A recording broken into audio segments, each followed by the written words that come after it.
Good morning, good afternoon, and good evening to everyone, especially to Sir. So, we are the Group 1, and now I will going to discuss to all of you about the Lesson 7, which is the Understanding Global Stratification.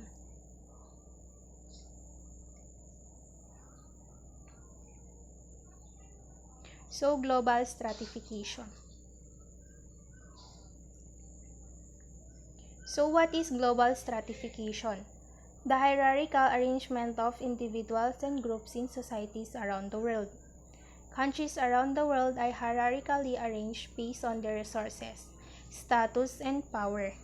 The arrangement of nations on a global scale is called global stratification. What is the result of stratification? First, global inequality. It is the unequal distribution of resources, status, and power. There are several perspectives that explains why global inequality and global stratification exist. There are three theories that explains why nations are either poor or rich. First, modernization theory. 2, dependency theory. And 3, world system theory. Each theory has different arguments in making us understand the unequal distribution of world's resources. First, modernization theory. The development of wealthy nation is attributed to the correct beliefs, values, and practice of its people. Correct cultural traits it includes a willingness to work hard, 2, to abandon tradition in favor of new ways of thinking and doing things.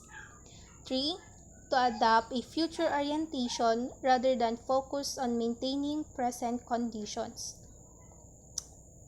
Next, according to McClelland, 1961, he believed that the value attached to and motivation for achievement are important in understanding why societies have achieved development. Next, the child rearing. It is the process used to bring up a child from birth to adulthood. So, according to Barkens 2011, he explained that the theory has similarities with the culture of poverty theory. So, poverty theory, theories on the causes of poverty are the foundation upon which poverty reduction strategies were based. Next, dependency theory. So, disputes that economic growth is the key to meeting important human needs in societies, argues that the poor nations are caught in a cycle of structure dependencies on the richer nations, most often applied to the newly industrializing countries. The conditions of poor nations are attributed to the colonization of developed and rich countries, which exploit the resources of these countries and use them for cheap labor. These colonizers, after exploiting the resources, will sell their products to their colonized countries. Further, rich and powerful countries compel their colonized nations to borrow enormous debt from them which are still being paid up to present times. The exploitation of wealthy nations hindered poor countries to develop on their own. Next, the world systems theory. Like dependency theory suggests that wealthy countries benefit from their countries and exploit those countries' citizens. In contrast to dependency theory, however, this model recognizes the minimal benefits that are enjoyed by low-status countries in the world system. The theory originated with sociologist Immanuel Wallerstein, who suggests that the way a country is integrated into the capitalist world system determines how economic development takes place in that country. So, according to Wallerstein, The world economic system is divided into a hierarchy of three types of countries. These are the core, semi-peripheral, and peripheral. So core countries are dominant capitalist countries characterized by high levels of industrialization and urbanization. Example, US, Japan, Germany. So core countries are capital intensive, have high wages and high technology production patterns, and lower amounts of labor, exploitation, and coercion. So peripheral countries are dependent on core countries for capital and are less industrialized and urbanized. Most African countries and low-income countries in South America. So peripheral countries are usually agrarian, have low literacy rates, and lack consistent internet access. Semi-peripheral countries are less developed than core nations but more developed than peripheral nations. They are the buffer between core and peripheral countries. Example is the South Korea, Taiwan, Mexico, Brazil, India, Nigeria, and South Africa. So, core countries own most of the world's capital and technology, have great control over world trade and economic agreements. They are also the cultural centers which attract artists and intellectuals. Peripheral countries generally provide labor and materials to core countries. Semi-peripheral countries exploit peripheral countries, just as core countries exploit both the semi-peripheral and the peripheral countries. So, core countries extract raw materials with little cost. They can also set the prices for the agricultural products that peripheral countries export regardless of market prices, forcing small farmers to abandon their fields because they can't afford to pay for labor and fertilizer. The wealthy in peripheral countries benefit from the labor of poor workers and from their own economic relations with core country capitalists. So, the case of Haiti. In January 2010, an earthquake with a magnitude of 7.0 devastated Haiti, an island nation in the Caribbean and one of the poorest countries in the world. The earthquake reportedly killed more than 200,000 people. It is about 2.5% of Haiti's population, and injured 300,000 and left 1 million homeless because Haiti had ramshackle buildings, a weak infrastructure, and inadequate building services. Many more people died or otherwise suffered from this earthquake than from earthquakes of similar magnitude in wealthier countries. In the aftermath of this natural disaster, a flurry of news articles and open columns discuss why Haiti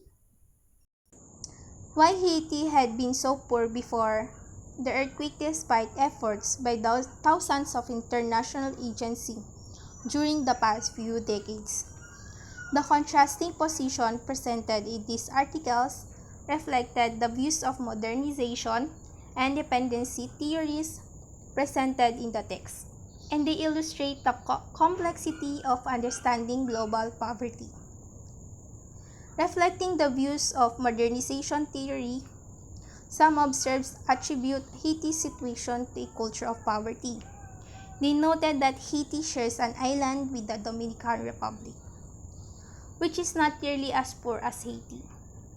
Beyond sharing a general location and climate, the two nations also have similar histories of colonialism and governmental corruption. Given these similarities, why then was Haiti much poorer than the Dominican Republic? To answer this question, Jonah Goldberg, a Los Angeles Times columnist, reasoned, Haiti's problems in large part boil down to culture of poverty. Haitians do not lack the desire to make their life better, nor do they reject hard work. But what they sorely lack is a legal, social, and intellectual culture that favors economic growth and entrepreneurialism. Western nations, he continued, must do more than provide aid to Haiti and other poor nations, as they must also teach them how to stop being poor. People in this nation, he said, must learn the concept of entrepreneurialism. It is the development and practice of a business. And they must also learn how to be entrepreneurs. Reflecting the views of dependency theory, other observers attributed Haiti's deep poverty to its history of colonialism, which put it at a severe disadvantage even compared to other formerly colonized nations. Michael Walker, executive director of the World Policy Institute, and Ben Macintyre, a columnist for the Times of London, both wrote that Haiti was a rich slave colony of France before a bloody revolution won Haitians their independence in 1804. The new nation's economy then suffered for two reasons. First, the revolution destroyed much of the country's agriculture and infrastructure. Second, France used ships to block Haitians' trade and required Haiti to pay a huge indemnity, equally about $13 billion in today's dollars, to restore normal trade and diplomatic relations. Haiti had to take out huge loans from Western nations, banks at very high interest rates to do so. The consequence for Haiti was devastating. Weighed down by his financial burden, Haiti was born almost bankrupt. In 19,000, some 80% of the national budget was still being swallowed up by debt repayments. Money that might have been spent on building a stable economy went to foreign bankers. The debt was not finally paid off until 1947. By then, Haiti's economy was hopelessly destroyed. Its land deforested, marred in poverty, politically and economically unstable, prey equally to the caprice of nature and the depredations of autocrats. Where, there, where does the truth lie? Is Haiti's poverty today due more its culture or more its history of colonialism and imperialism? People who favor modernization theory would answer culture, and those who favor dependency theory would answer colonialism and imperialism. In the end, both sets of factors probably matter. The debate over Haiti's poverty shows that the experience of other societies can illuminate theories of global stratification and, in turn, help us understand which types of strategy hold the most potential for helping poor nations. So, the summary, development and modernization. Results to holding to the tradition, attitudes and beliefs, technologies and institutions such as traditional economic systems and forms of government. Dependency theory, where a country continued to be dependent on former colonial countries. Next, world systems theory, where it is about the three-tier hierarchy that all countries are divided to based on their relationship to the global economy. So, global stratification. It compares wealth, economic stability, status, and power of countries as a whole by comparing income and productivity between nations. So, global stratification, it is a good way to determine where a group of people could be classified based on their monthly budget so that we can focus more on helping the people on the lower class but global stratification. which is heavily fueled by capitalism, makes it harder to cater the ones who actually need help. So, thank you for listening, and I hope na may napulot po kayo na aral. And sorry po for the background noises. Thank you and keep safe. God bless.